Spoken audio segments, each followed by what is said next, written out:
Ramlon Vlog TV. Like, share, subscribe, and comment. Alam nyo na ha.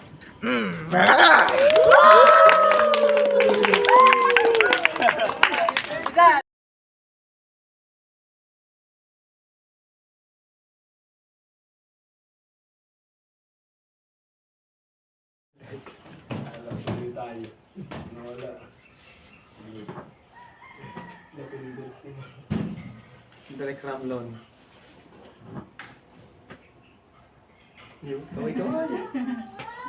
Kaway-kaway. Magandang umaga, may po kami dito Bible study. Shoutout mga Karamlon Vlog TV. Ilang subscriber ka na ka? Ayun. Hindi natin tumawag. Tirayan bang. Video call. Lapit na. Simula. Kararating lang namin bro. Nagkape pa. Nagkape pa kami dito sa inyo. Shout out. Shout out. Shout out. Watch out. Watch out. Watch out. Shout out. Shout out.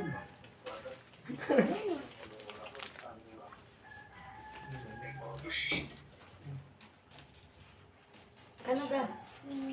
Ayaw mo na? Ayaw mo na? Mamaya na lang. Simula na. Mano ka?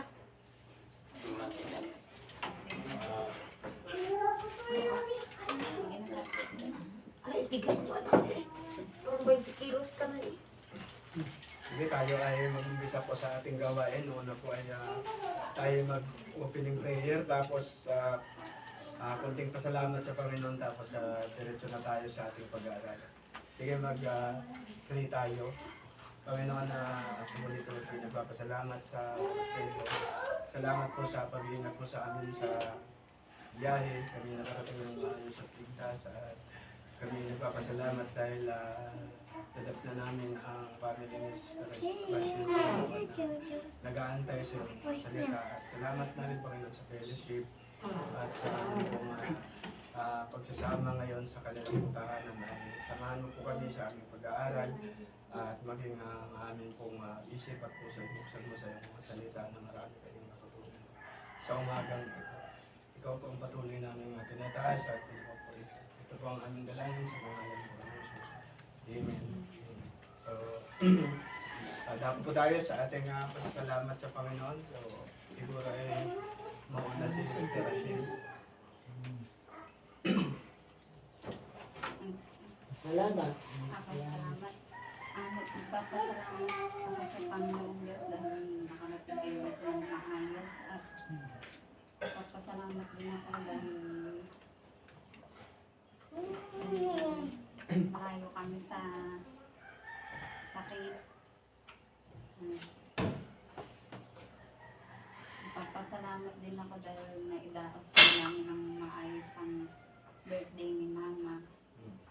At nagkatipon-tipon kami magkakapatid. Ayun. So, maging kami rin, nagpapasalamat sa Panginoon. No? Sa unang pagkakataon ay nakapag-pastor dito sa inyo ng Bible study. At sana ay patuloy tayo mag-guess ng Panginoon at patuloy tayo makapag-aral ng kanyang salita. Salamat din sa Panginoon, iningatan kami sa pagpunta dito at kami nagagalak dahil kami nakabisita rin dito sa iyo at makapanalangin din para sa ating gawain sa Panginoon. At nagpapasalamat kami sa pag-iingat din ng Panginoon na nagamit kami magyaya. Nandun pa rin ang pag-iingat ng Panginoon sa amin. Yan ang aking pinagpapasalamat sa Panginoon. Ikaw, Brother Mala. Hindi, salamat din. Yung lang yan kahit ng Bible study. Ngayon ko naman kaya ko sa ano, mas yan sa atin. Ngayon din ang makabalik ako. Pag-serve kayo Lord, makasama kayo. At makapagturo din ng Bible study, ng picture message, Ngayon, yung ating Sunday school sa church, yung alam pang ministry, lalo na ngayon galapin natin gospel sharing sa labas. Ako'y ready na makasama nyo. Magkukumit din ako para sa gawain Panginoon. Yung live pag-vlog, gagamitin ko sa ministry din natin para at least alam din ni Pastor Dayton na sa Iloilo, yung ating, para mayroong i-report. Yung natin natin ministry.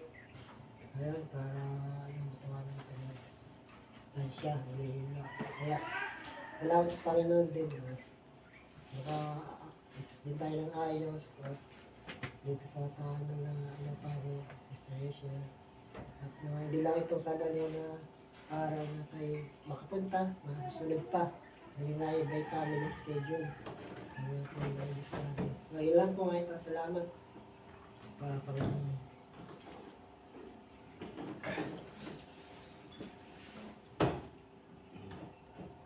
So, kung wala na po ay diretso na tayo dito sa ating pagkakaroon. Kasi pwede makikupil. Yun lang. Bakit kumain? Lalaugan. Puso ngayon dyan. Araw na yung dalawang Ay, mga trabaho po din lahat. Sila kalanig. Kung wala yung araw. mga ka na yan, ano, 1 week na na, ano. Ang kay bro ang matindi. Hanggang ngayon daw ay sobrang sakit ng mga. Hindi ko. Ako ay may Ang akin naman, nanunuyo lang pag Lalo pag gabi na. Ako na may hindi. Pag gabi na. Gamitin. Ang lamig, pag madaling araw. nung linggo, Grabe. muntik na akong umano nung linggo. Sa sarit. Linggo. Oo, nanuyo na tong ganito ko. Kaya hindi na ako nasabay doon sa gitrik. Parang parang boses na ni Bro Marlon ang lalabas. Ano niyan, pagka uminit naman. Oo, Pagka uminit na, sobrang init niya. Malamang. Oo. Kasi baka naman itong init. Ang tindi na ng init niyan. Ito na ang paglaki ng bill natin. Tuwan-tuwan naman ang meral ko niyan. Yan ang iniintay nila eh. nanunuyo kasi yung aking lang. So, ang atin pong pag-aaralan sa umagang ito ay patungkol sa buhay ni Nicodemo. Yung alam naman natin yung life ni Nicodemo ay isa siya sa mga karakter sa Bible na bagamat siya ay maraming bagamat siya ay isa sa mga magagaling na taga siyasat o taga saliksik ng kautusan, ay meron pa rin kulang sa buhay niya na kahit siya ay marunong sa mga kautusan, ay nakita niya sa kanyang buhay na mayroong kulang pa, at yun yung kanyang tinuklas doon sa John 3:10, no, na paano ba maging born again yung isang tao. So ngayon yun ang ating pag-aaralan, ang buhay ni Nicodemo, no? Yung verse na atin pong gagamitin dito ay John 3 chapter 1 to 12, 21, so mahaba na po ito. John chapter 7 verse 50 to 52, and then John 19 verse 39 to 42. So hindi na po natin ito isa-isahin dahil isasummarize na lang natin dahil dito rin nakapaloob yung buhay ni Nicodemo. So atin munang tingnan yung life background ni Nicodemo, kung sino ba siya. So ano ang itinuturo ng Biblia tungkol sa paghahanap ng katotohanan, pananampalataya sa gitna ng pag-aalinlangan, muling kapanganakan sa Espiritu at ang biyaya ng Diyos, naghahatid ng kaligtasan kay Kristo. Sa Bible, ang kwento ni Nicodemo ay atin pong umpisan. Sabi dito, ang kwento ni Nicodemo ay matatagpuan sa Biblia. Doon po sa mga nabanggit natin sa John, particular na sa John 3 verse 1 to 21, John 7:50 to 52, and John 19:39 verse 42. So ito ay isang makapangyarihang salaysay tungkol sa isang relihiyosong leader na marunong sa kautusan, ngunit may pusong naghahanap naghahanap ng mas malalim na katotohanan. isang katotohanang matatagpuan lamang kay Jesucristo. So atin pong tingnan yung background ni Nicodemo. Si Nicodemo ay isang Pariseo. So isa siyang Pariseo. Pinuno ng mga Hudyo, kilala bilang guro ng Israel. Siya ay may mataas na posisyon, malawak na kaalaman sa kasulatan at iginagalang ng marami. So yun po si Nicodemo. Ang paglalarawan po ng Bible, siya ay isang Pariseo, isang pinuno ng mga Hudyo na kilala bilang isang guro ng Israel. Gayunpaman, sa kabila ng kanyang relihiyosong patayuan, may puwang sa kanyang puso ang mga tanong na hindi kayang sagutin ng batas at tradisyon lamang. Dahil dito, siya ay lumapit kay Jesus. Sa isang gabi, lumapit siya kay Jesus hindi upang hamunin, kundi upang unawain. Ang gabing iyon ay simbolo sa kalagayan ng kanyang pananampalataya. Nung si Jesus ay nagtuturo, itong si Nicodemo ay lumapit. At hindi upang subukin ang Panginoon, kundi siya ay magtanong patungkol sa pananampalataya kay Kristo.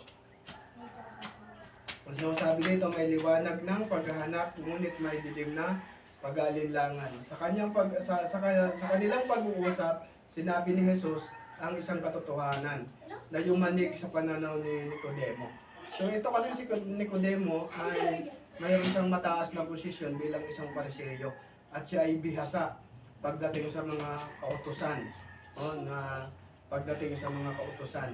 So kaya ang aral ni Jesus ay kanyang nagkaroon siya ng alinlangan dahil una ay bagamat bihasa siya sa kautusan, pero hindi niya alam kung paano magkaroon ng kaligtasan ang kanyang buhay personally. Bagamat siya ay tagasunod ng kautusan, pero wala sa kautusan yung kaligtasan ng kaluluwa. Basta ang alam niya, bihasa siya doon, kaya siya ay mayroong pag-aalinlangan. Kaya nung kinausap siya ni Jesus, ay isang katotohanan ang lumanig sa kanyang pananaw. Nayanigin, parang nabigla si Nicodemo. Dahil sabi ni Jesus sa kanya, malibang ang tao ipanganak na muli, hindi niya makikita ang kaharian ng Diyos. So kaya itong pananaw ni Nicodemo, parang nabigla siya. Hindi pala ganun, ako'y matalino, ako'y marunong, ako'y bihasa. Pero hindi ko alam na kailangan ko palang ipinanganak na muli. Yun po yung dahilan kung bakit sinabi na kay Jesus, paano kung makakapasok pa ako sa tiyan ng nanay ko, ako'y matanda na, ako'y ipinanganak na. So, paano pa ako makakapasok sa tiyan ng magulang ko? So, ipinaliwanag mo sa kanya ni Jesus na ang pagiging isang ipinanganak na muli ay hindi physical. Sabi dito, sabi ni Jesus, malibang ang tao ipinanganak muli, hindi niya makikita ang kaharian ng Diyos. Ang muling kapanganakan ito ay hindi physical, kundi spiritual. Isang bagong buhay na nagmumula sa Espiritu ng Diyos. So yun ang buod nito na kung saan kailangang ipinanganak na muli yung isang tao, hindi sa pamamagitan ng physical, hindi yung pagbubuntis. Like for example, ako, paano pa akong makakapasok doon sa tiyan ng nanay ko, matanda ng nanay ko, tapos ako malaki na. So, ang tinutukoy ni Jesus dito na pagkapanganak ay yung pagiging isang anak ng Diyos sa pamamagitan ng spiritual. Ibig sabihin, yung spiritual natin ay magkakaroon ng buhay, tayo ay maipapanganak na muli, hindi sa physical, kundi by spiritual, na kung saan yung ating buhay o yung ating spiritual na pamumuhay ay magkakaroon ng kaunawaan sa pamamagitan ng Espiritu Santo na tayo ay kailangang maipanganak na muli o yung tinatawag na born again. So yung born again ay hindi po ito relihiyon o isang sekta na aaniban ng isang tao, kundi yung born again ay pagiging anak ng Diyos through spiritual. So ano yung gagawin ng isang tao upang siya ay maipanganak spiritually? So una, kailangan niyang tanggapin si Jesus at yung turo ni Kristo. Kaya ito yung yumanig sa pagkatao ni Nicodemo dahil sa ibihasa siya matalino, siya isang guro. So, alam naman natin na ang isang guro, di ba, tingnan natin, bihasa siya sa mga subject, no, na kanyang pinag-aaralan.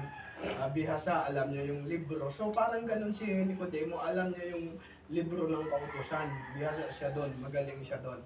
Pero, ang akala niya kasi yun na yung paraan para yung tao ay, yung pagiging relihiyoso, ay yun na yung paraan para mapalapit sa Diyos at maligtas. Pero, ang turo ni Jesus ay ipinaliwanag niya na kailangan mong ma-born again. Kaya sabi doon sa John 3, paano pa ako may ipanganak na muli? So ipinakita ni Jesus na kailangan ni Nicodemo na ipanganak sa Espiritu. Dito ipinakita ang kaligtasan ay hindi makakamit sa pamamagitan ng relihiyon. So dito natin makikita na yung kaligtasan na bigay sa atin ng Panginoon, hindi natin matatagpuan o makukuha sa pagiging relihiyoso. Bagamat yung pagiging relihiyoso ay mabuti. Pero hindi yan masama na kasi yung meaning ng relihiyon is parang ginagawa mo yung isang bagay na patungkol sa Diyos.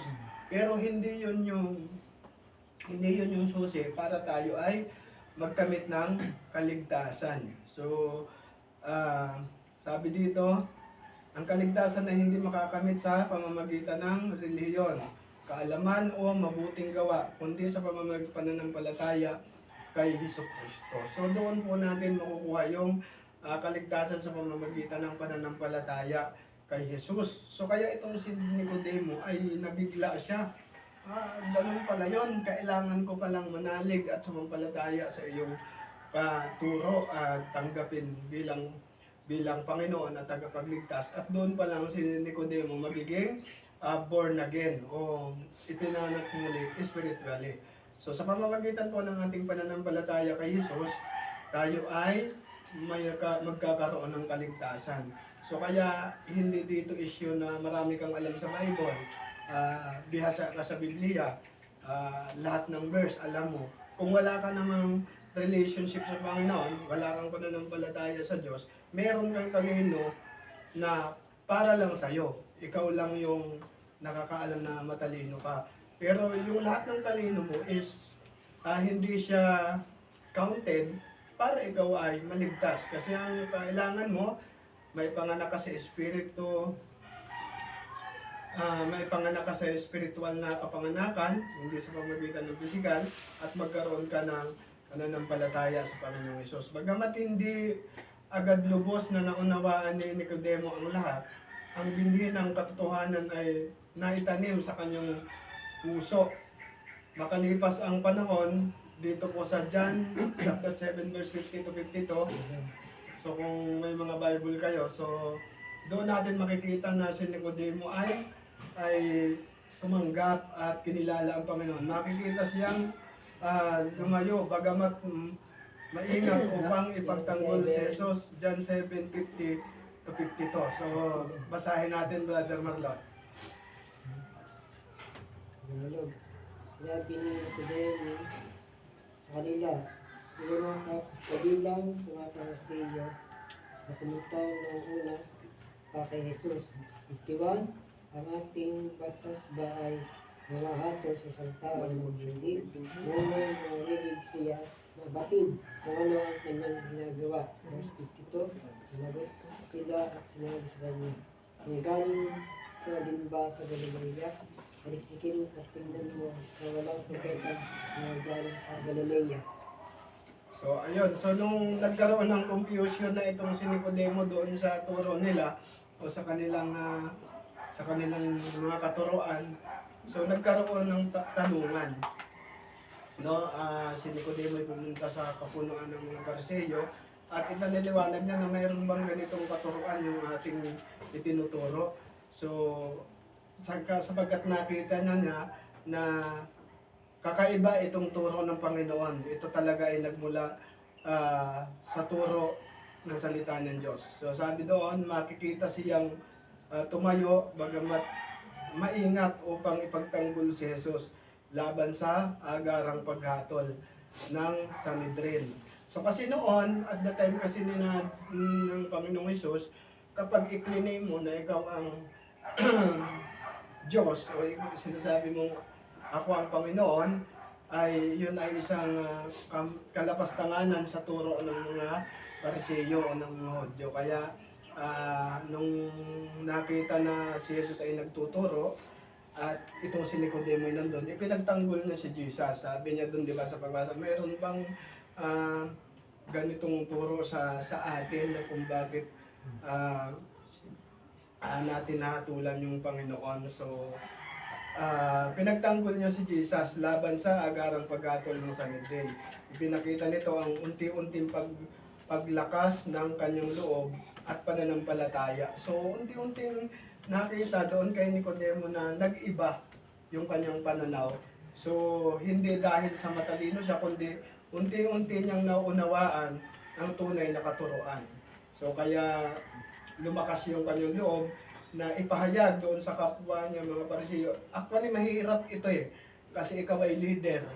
Leader ka ng isang samahan na naniniwala sa mga kautusan, tapos bigla kang nag-iba. So, mahirap to dahil kailangan mo dito ng tapang, no, na ipahayag talaga yung katotohanan. Kaya itong si Nicodemo ay nagkaroon ng lakas ng loob na ipahayag ang kanyang pananampalataya sa Panginoon. At unti-unting naging maliwanag sa kanyang buhay ang mga turo ni Jesus Christ. Maging sa atin, minsan di ba, kapag tinuturuan tayo ng Word of God, dahil galing tayo sa dati nating paniniwala, galing tayo doon sa dati nating pinaniniwalaan, tapos may biglang dumating, di ba, iba talaga yung reaksyon natin. No, magulat, meron palang ganun, meron palang ganyan. At mahirap tanggapin sa atin dahil minsan doon na tayo umidad, doon na tayo tumanda. Pero kailangan nating tanggapin itong aral ni Jesus at kailangan magkaroon tayo ng pananampalataya. Katulad ni Nicodemo na nagkaroon siya unti-unti ng pananampalataya. Kaya lumakas yung kanyang loob na ipagtanggol ang ating Panginoon. So ganun din po sa atin. The more na tayo ay sumasaliksik sa aral ng Panginoon, unti-unting nabubura yung dati nating pinanggalingang aral na matutuklasan natin, iba pala, ganun pala. Hindi pala dapat ako sumamba sa nagluto, hindi pala ako dapat sumamba, kundi tanong sa Panginoong Hesus. At di ba, ano yung nangyayari? Parang may mga Pariseo na nagagalit sa'yo, yung mga kapitbahay mo, even yung magulang mo. So yung naging karakter ng mga nakapaligid sa'yo is parang mga Pariseo na sila yung, di ba, katulad ka dati. Ba't lumipat ka dyan? O ba't gano'n? So, kailangan nating tumindig doon sa turo ni Jesus, katulad nitong ni Nicodemo. Nung nagkaroon siya ng pananampalataya, hindi siya natakot doon sa dati niyang mga kaanib, kundi tumayo siya at pinagtanggol niya si Jesus. So, gano'n din po sa buhay natin. Minsan, may mga tao talagang ayaw tanggapin ang gospel. No? At kapag tayo ay sumunod sa gospel ni Jesus Christ, parang may mga lumilitaw na kagaya nito, mga Pariseo na ipipersecute ka. Katulad halimbawa ni Sister Rachel, kahit siya ay talagang mayroon ng tanim ng salita ng Diyos. Minsan, pag mga ano, Bible study ka wala sa inyo, ganun, di ba? Minsan may ganun. Ganun din sa iba. Mayroon ka lang napunta sa inyo dyan, para ganun. Kasi parang yun yung kanilang, na habang tayo nagkakaroon ng pananampalataya, may mga tao talagang ang karakter ay Pariseo sa paligid natin. Pero hindi upang i-pull down tayo, kundi yun yung magiging stepping stone natin para tayo ay magpatuloy at lalo pang magsaliksik ng aral ni Jesus. Katulad nitong si Nicodemo. Sabi dito, so nagkaroon siya ng lakas ng loob at pananampalataya. Ang taong minsan na lumapit sa dilim ay nagsimulang maglakad patungo sa liwanag. So, itong si Nicodemo ay dating kumakalaban kay Jesus. At ang kanyang hawak na turo ay yung mga katuruan ng mga pagan o yung mga kasiguro siya. Pero nung nalinawan yung kanyang isip, ang paglalarawan sa kanya ng ating lesson ay ang taong minsan lumapit sa dilim ay nagsimulang maglakad sa liwanag. Ang pinakatampok na patunay na kanyang pananampalataya ay makikita pagkatapos ng kamatayan ni Jesus sa John 19, chapter 39. So, buksan natin. John 19, verse 39. Wala ka lang Bible si Brother Marwa.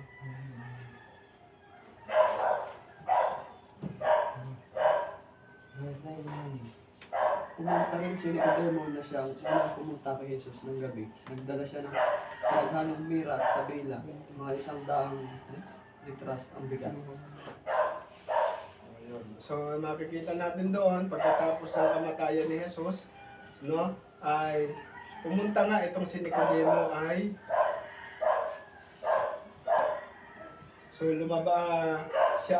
lumabas, nagdala siya ng mira at alo.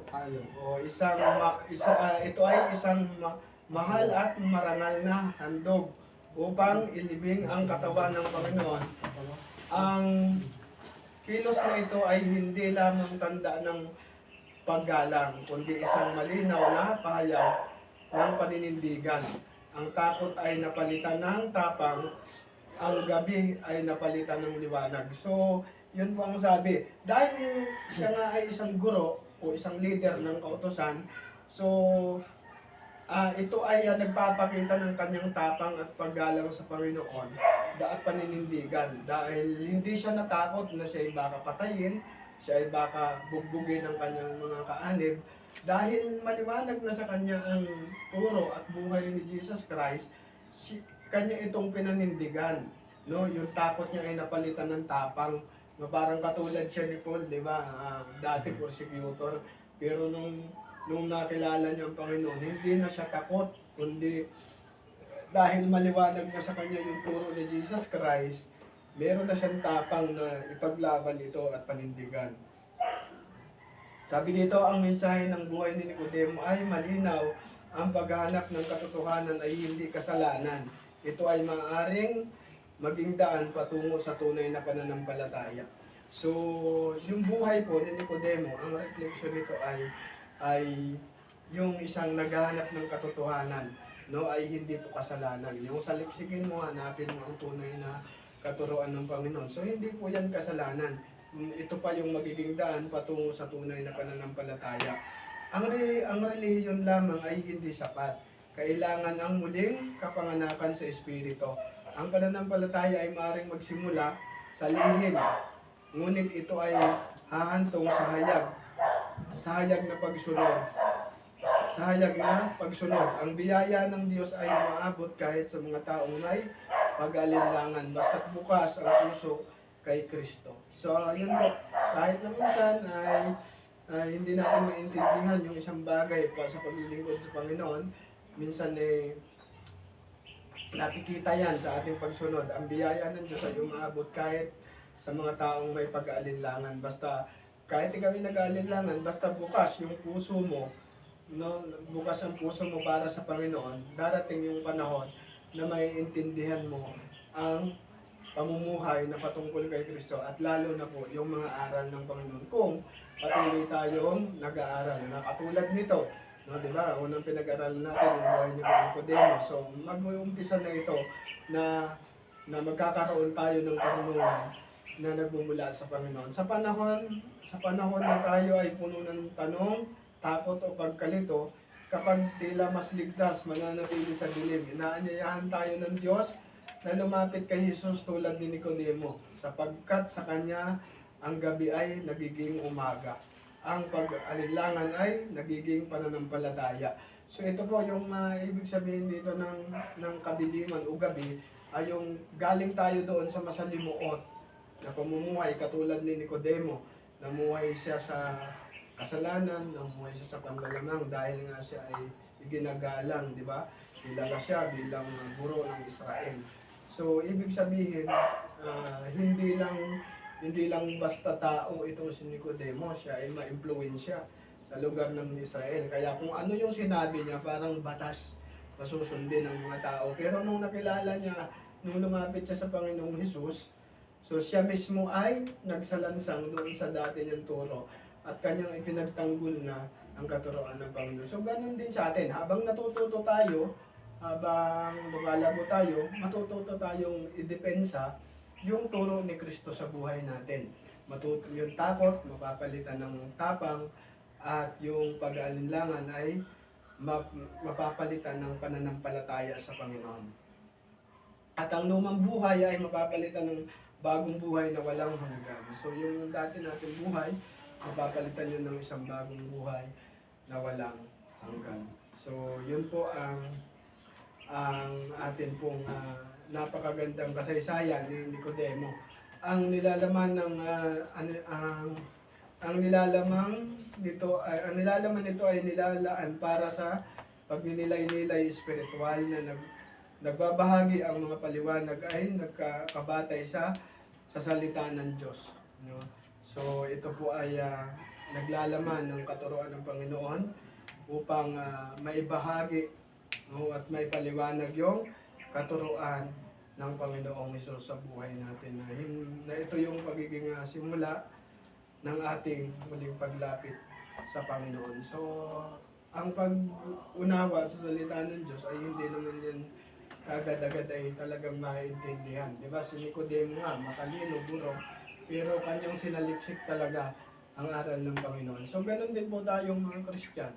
No, habang tayo ay nagba-Bible study, habang tayo ay nag-aaral ng salita ng Diyos, darating yung time, maiintindihan natin at magiging malinaw sa atin ang mga turo ng Panginoon. So, yun lamang po at sana po ay naintindihan natin yung ating pong pinag-aralan sa umagang ito. So, dako na po tayo sa ating mga prayer concern. Sa iyo, Sister Rachel, ano yung ipapag-pray natin sa iyo? Natin yung asawa ko din sa ibang bansa. May sa mga kapsol. Tapos sa sakit. Ganun din sa mga anak ko. Tama yun kasi kapag nahiwalay talaga yung asawa ay talagang minsan lalo't ganun kalayo, hindi may iwasan natin na mag-alala, baka matukso, baka ganun kasi yun ay natural, no? Ano, si Sister Iris nga sabi ko baka mag-asawa ito ng tanong dati doon sa, ano kasi kakakasal pa lang namin, iniwan na ako Sabi niya sa akin, dyan ka muna, magtatrabaho ako. Diba? Kasi kinasal kami, pagkakasal, Alis. 2 linggo yata yun, no? Umalis Alis na. agad siya. Parang wala naman akong asawa noon. Ayun. Sabi ko, ano ba yun? Nag-asawa ko na ando na uli. So, naiintindihan ko yung ano talaga ni Sister Rachel. Ganun talaga. No, na kailangan ay ipag-pray natin yung family. Yung buong family natin, yung asawa natin na malayo sa atin, pati lang natin yung mga anak. So, maging si Brother John Lee, ganun din. Malay mo, pag kasal nila ni Sister Jackie May, umalis ulit siya, no? Pinadano ulit si Brother John Lee. Mag-aasawa na ulit. Pwede ulit. Pwede na Tapos si Magdalene. Tapos si Pwede na ulit. Magdalene. Pwede na ulit mag-anak. Pwede na kami. So, ganun talaga Tapos si Mar Ganun talaga. Lalo kung nag-abroad yung asawa, pagkakasalin ka. Sadyang ganun. So, kaya yun, hilingin natin sa Panginoon, siyempre yung protection ng Panginoon sa family, sa relasyon ng family ni Sister Rachel, at sa iyo, Brother Manuel. Asawa daw. Tumuli sa aking gawain, sa family ko. Then, naman, para sa prayer, sa family ko, hindi pa okay, ang bili sa bahay. Kaya nahirapan din ako. Kaya yung makasama ulit sa ministry natin, yung huwag tayo siya ng gospel sa labas, sa February. Sa talaga malingkod si Lord, pag sama-sama tayo. Nakakabis talaga. Kahit naman pag linggo lang ako atin, sa mga atin ang gawa. So, kaya nga bilin niya sa Bible ni Pastor ko, huwag natin kaligtaan pagdalo ng mga gawain, hindi na yung Sunday. So, yun ang aking prayer request. sa amin ay good health sa araw-araw. Tsaka yung pag-iingat din ng Panginoon. Sa amin din, sa aming asawa, may health din. Yung pag-iingat din na araw-araw, laging nabiyahe.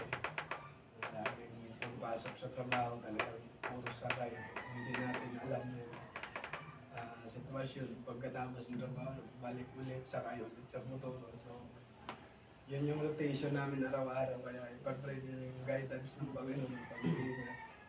Kasi minsan yung disgrasya kahit ayaw, minsan yung disgrasya talaga. Minsan kasama pa yung dalawa namin. Kaya minsan nag-aalala ako pag nauna ako sa bahay. Kasi dadaan ka ng kalsada, kita mo naman. Yung disgrasya pwede pag mag-isa ka lang, ayos lang. Pero kung may kasama kang anak mo,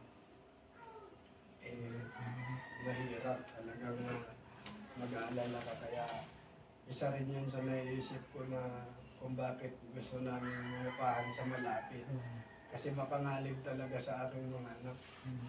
Pero laging tapos doon pa sa bagong kalsada, mga sasakyan. Ibibilis niya. Kunting Hangin. pagkakamali mo talaga sa pagdadrive tapos ka. Lalo kung mga truck. Kahit intersection, sige. Maswasag. Kaya yun, isa rin yun sa dahilan kung ba't gusto ko isang malapit lang. At least hindi ka mabiyahe ng ganung kalayo. So yun po ang pag-preach pa yung ating gawain bukas. Yung ating family fellowship. Mag-enjoy nila. Masaya nila. Sige tayo ay mag-pray. Muna tayo para hindi mo nalat. Ayan. Di ba tayo mag-pray sa mali Panginoon kami nagpapasalamat sa oras na ito. Sa binigay mong pagkakataon sa amin na kami ay makapag-Bible study dito sa tahanan ni Sister Rachel, Panginoon. Ang kanya pong kahilingan at nais namin dalangin sa iyo, Diyos. Ang una ay ang safety po ni Brother Ryan sa kanyang trabaho. Nawa ay maging safe si Brother Ryan sa kanyang pagtatrabaho. Siya ay araw-araw na maging ligtas sa anumang uri ng kapahamakan at mga karamdaman. Manatiling malakas ang kanyang pisikal na pangatawan at naiwasan din Panginoon ang pagkahumsik sa kanyang pamilya. Alam mo namin na kapag nalayo kami sa aming mga mahal sa buhay talaga po, dumadaan yung kalungkutan. At sana po ay malabanan yun, kadarayan, Panginoon.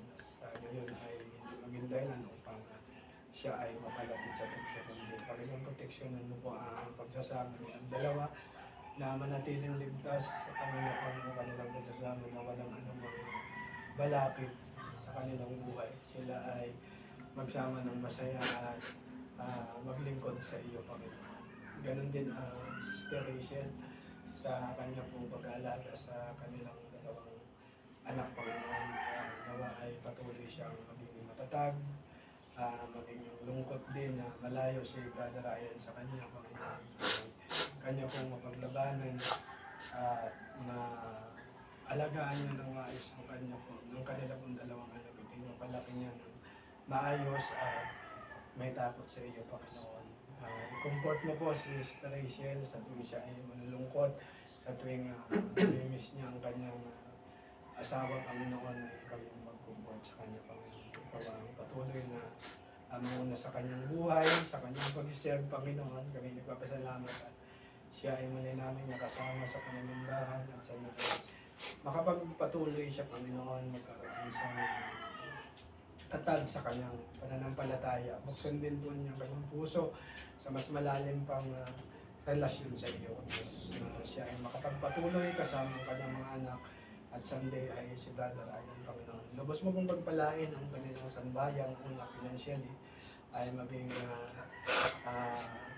masagana po ang pinansyal na pagpapala sa kanyang buhay, sa kanyang mga anak, sa pag-aaral, Panginoon, sa maging sa lahat ng Panginoon ng kanilang mga pangailangan ay patuloy na itong i-provide, Panginoon.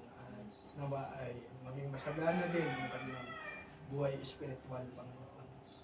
maging emotional ng Diyos ay maging mapayapa. Dinadalangin namin ang full of blessing ang tahanan nito, Panginoon. Kasiyakan at pagkakaisa, Panginoon, siyang matalo sa lugar na ito.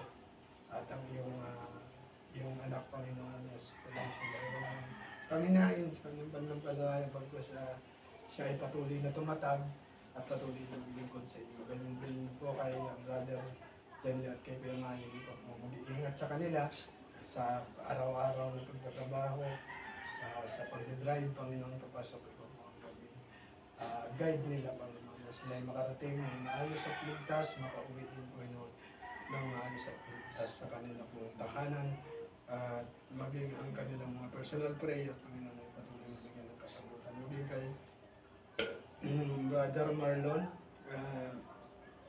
si Brother Marlon, Panginoon, ay gamitin mo sa kanyang pamilya, na dumating yung time na magkaroon ng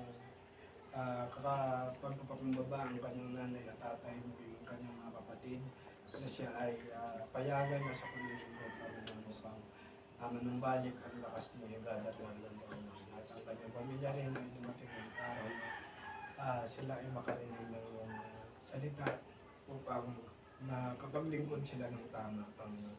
Alam po namin ang kanyang pamilya ay gusto rin maglingkod sa iyo, pero nawa dumating sa kanilang buhay ng tamang paglilingkod, Panginoon. Para sa iyo, magiging si Brother Marlon sa kanyang po mga desire, ay ikaw ang patuloy na mag-bless sa kanya, Panginoon, sa kanyang mga personal prayer.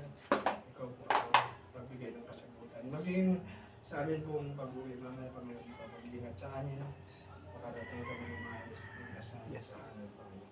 Ito po, Lord, ang aming samot dalangin sa pangalan ng Panginoon Jesus. Amen. Amen. Salamat sa Panginoon.